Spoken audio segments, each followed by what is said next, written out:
I wanted to talk with you about why Southeast Asia doesn't work for a lot of people. In fact, most people will leave Southeast Asia in the long run. On this topic, seriously, this will be one of the most truthful videos ever disclosed on YouTube. And the information is based on personal experience, over decades of experience from myself, my friends. So let's start this video. The first reason why Southeast Asia won't work for most foreigners is assimilation. It's a big issue, right? Especially if you're coming from a different region of the planet where the culture is so different. And there's nothing wrong about having a different culture. There's nothing wrong with introvertism, extrovertism.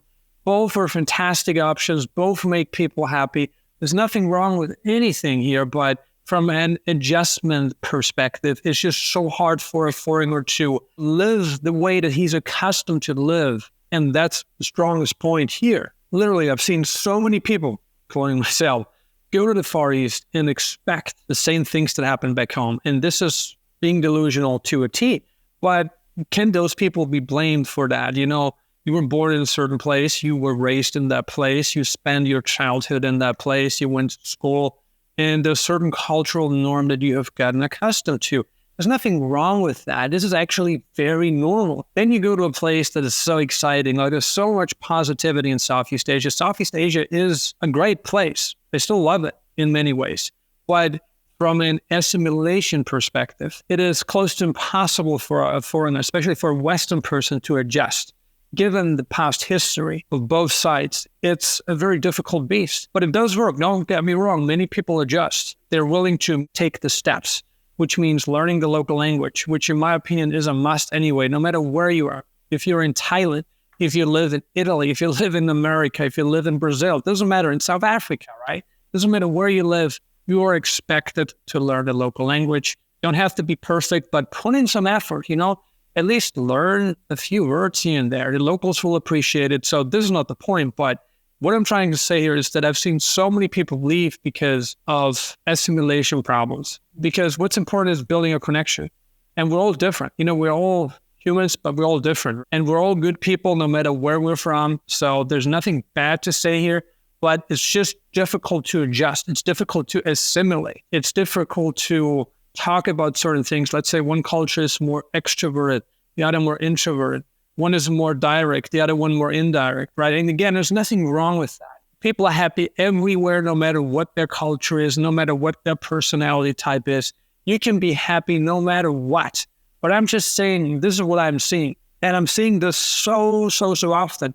We have so many clients, right, who leave Asia for the very same reasons. And it's totally understandable because I myself left for the same reason. You know, yes, you can socialize with other Westerners. That's not a problem. And we love socializing with the locals too. They're great people. They're very friendly. They're very hospitable. They're lovely people. They are really, right? Very nice people. But it's just different than what we're used to. And because of that, so many people find it challenging, right? Because changing, it's like a 180-degree shift. And it is so hard to come by. You can change the trajectory, and that's oftentimes the best we can hope for, and make an effort to adjust where we're doing this, right? You see this often with immigrants to certain countries, that we are who we are. We lived in a certain place for a certain amount of time, and we have gotten used to a certain culture, to a certain way of communication, to directness, indirectness, to cultural norms, right? All that kind of stuff. And then we enter a new place where everything's different, and our comfort zone falls apart. It's nothing like what we're used to. And this is so hard to change. Trust me, this is so hard to change. And this is hard to change for everyone. I don't care where you're from, what continent you're from. You go live in a different country. This is super hard for every person. This is not something that you can change like this. I mean, this takes serious effort. And even then you're going to fail a lot of the times, right? This is not like an overnight success.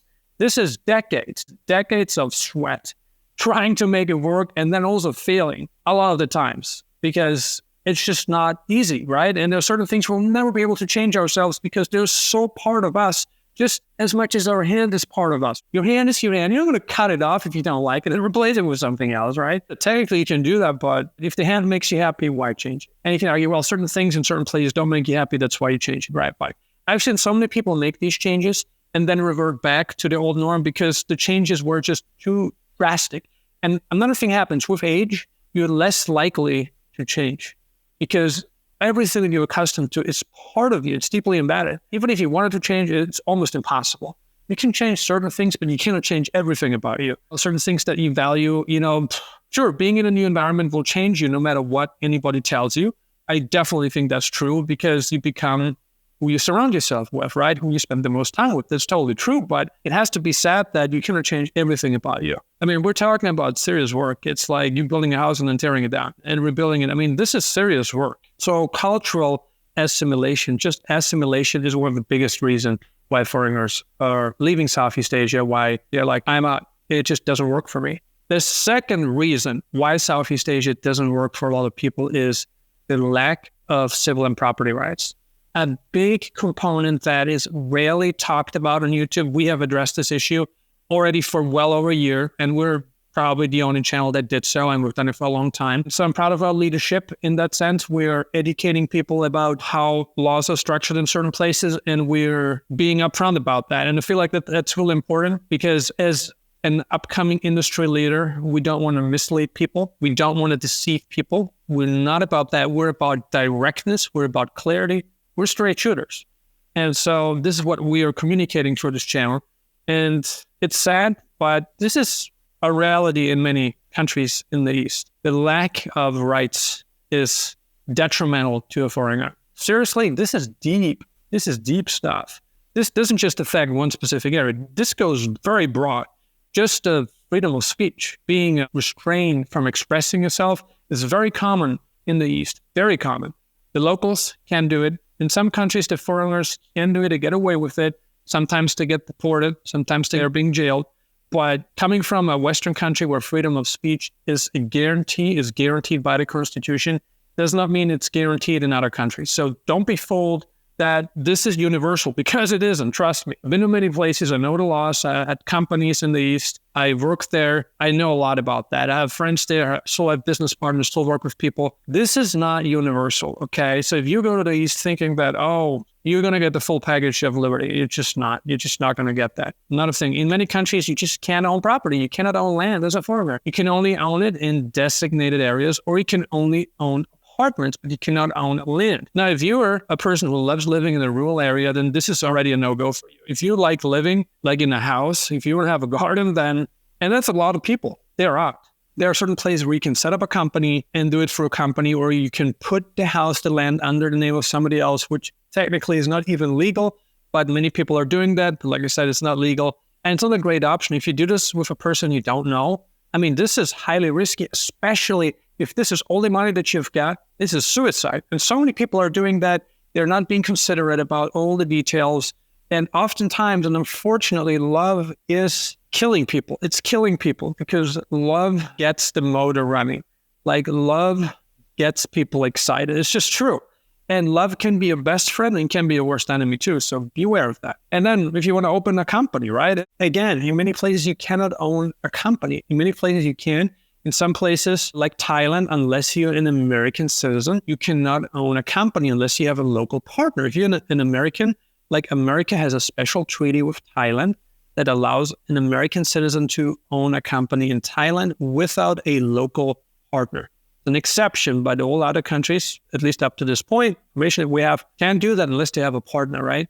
They need to have a local person. And that already is a big no to many people because like, hey, hold on. I want to own this company 100% myself. I don't want to split the company for whatever reason. People have their own reasons, right? So I don't want to judge you why you don't want to do that. But many people are like, no, I don't want to do that. First of all, this is my restaurant or whatever. I spend the money, I spend my expertise. I had a restaurant in the West and we'll open one up in Thailand now or wherever. And I can't, because it's just not possible unless I have a local partner. So they're not going to do it. And that's why a lot of people start businesses with their spouses. That's a very popular solution, a very popular model. And that can go in your favor or against you, right? I mean, if the relationship goes south, the marriage goes south, the business might also go south, and you might lose all your assets. So this is not a guarantee. This is risky. And my opinion, and from what I'm seeing from a lot of people that we're working with, they want to own the business themselves, right? So this is not a big issue. And then, of course, also like not being able to become a citizen. A big issue too, right? and not even being able to get residency. Think about that. Not even being able to get real unconditional permanent residency is a big deal breaker. I wouldn't settle down in a place that doesn't offer that. And they're like, yeah, you can do the 5 flag theory, where you own real estate in one place, you're a resident in one place, you're a citizen in a different place, you own your gold in another place. Not every person wants that, right? Some people want to have everything in one place. And if you are that type of person, then that's fine. Maybe you're already done traveling. Maybe you don't want to rotate between 5 countries like a crazy person all your life. Not every person wants that, and that's fine. And there are young people who don't want that, and there are already elderly people that also don't want that. So this has nothing to do with any person being of a specific criteria. Some people just don't want that.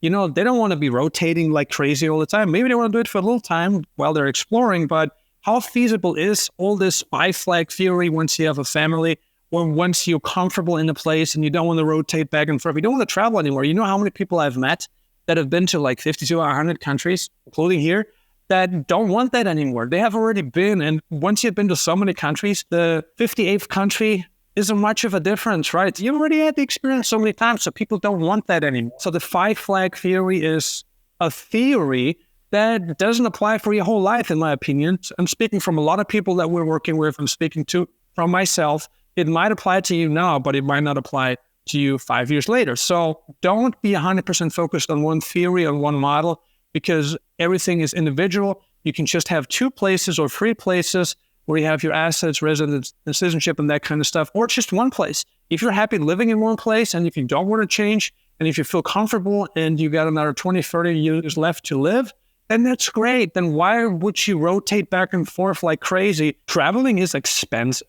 It seriously is expensive, and it is stressful too. And it's always changing the environment, the weather, the climate, the scenery, the environment, the people. So a lot of people don't want that anymore. Like, I don't want that anymore. I had it already for 10 years. I don't want that anymore. I've traveled so much and I've found the place where I want to live. And if that's you, and that's a lot of people watching right now, they're like, I just want one place. I don't want to live in 5 places, like some guy proposes just because they can sell more services. Especially if you have a family, it's not realistic to live in 5 places. Like a lot of people that are doing it, they're all single and they're not married. It's really important to be considerate and to see all sides. And not every person wants the same. I feel like a lot of people just want to settle down and they want to be comfortable, And they want to travel, but they don't want to worry about assets in this and that country. And they just want to be in a country that they love, that they believe in. And we're all different. We all have different beliefs, right? What's good for us, what's not good for us. This is your life. You choose. You make the choices in your life. Nobody else does. We're just here to provide you with information, but it's ultimately your choice. We're here to educate you, to guide you, right? To inform you, emotionally support you, right? And just to be like on your side. But it's ultimately your decision what you do with your life. So don't let any person tell you that if you're not doing this, you're a failure, because this is just complete nonsense. If you're not doing the 5 flag, you're a failure. If you're not having residence in 3 countries, you're a failure. This is like the biggest load of crap ever. So please don't fall for it. Reason number 3. Why living in Southeast Asia doesn't work for many people is because of environmental issues. And we're just talking about cleanliness, we're talking about air pollution, the weather. So I'm going to throw all of this in here. The environment's different. Southeast Asia is a beautiful place, but it's very hot. It's hot, humid, you sweat a lot, high humidity in most places. It's just not very comfortable, right? If you're coming from a Western country, it's nice to vacation in, but would you want to live there permanently with the climate being so constant with very little change? It's hot. Trust me, it's hot. Heat is already draining a little bit if it's hot, but if you add high humidity to it, it's like a killer. It's a deal breaker. It's a game changer. And many people don't want that. Many Westerners don't want that. They go live in a country that's very humid, it's very hot, it's very sticky. But they're like, hey, I want a little bit of a change. I want to have multiple seasons. I want to have a place that feels more like home. And you've got to respect that people want what they want. Not that every person wants that. Not every Westerner living in Southeast Asia wants that, but many people do. They want to have a nice transition. They want to go skiing, right? And you can do that, right? You can fly back, blah, blah, blah. But many people don't want to travel just to get that, right? They want to have everything in one place. And that's not possible, right? You can never have everything in one place, but they're just people that want more seasons. And another thing, of course, is the air pollution. The air pollution is huge. And that's something that needs to improve in that region. Environmental awareness is low. I'm pointing again at the leadership of the countries because it all starts there. The fish rots from the head down.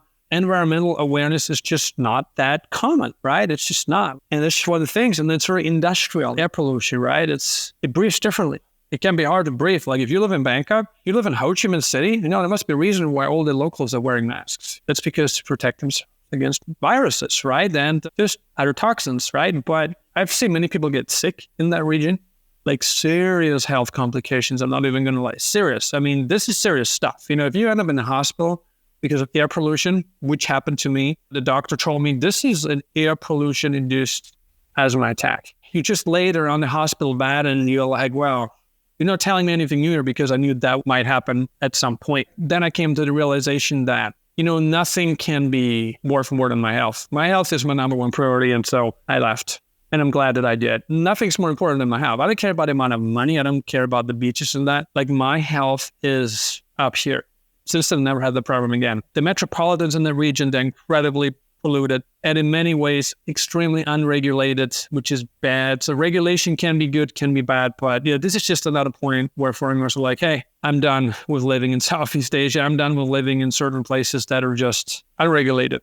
So this is definitely a big reason why Southeast Asia does not work for many foreigners. Are there any other reasons why Southeast Asia does not work for many foreigners? We would like to hear what you think about this topic. Feel free to share your thoughts in the comments below. Thank you for watching.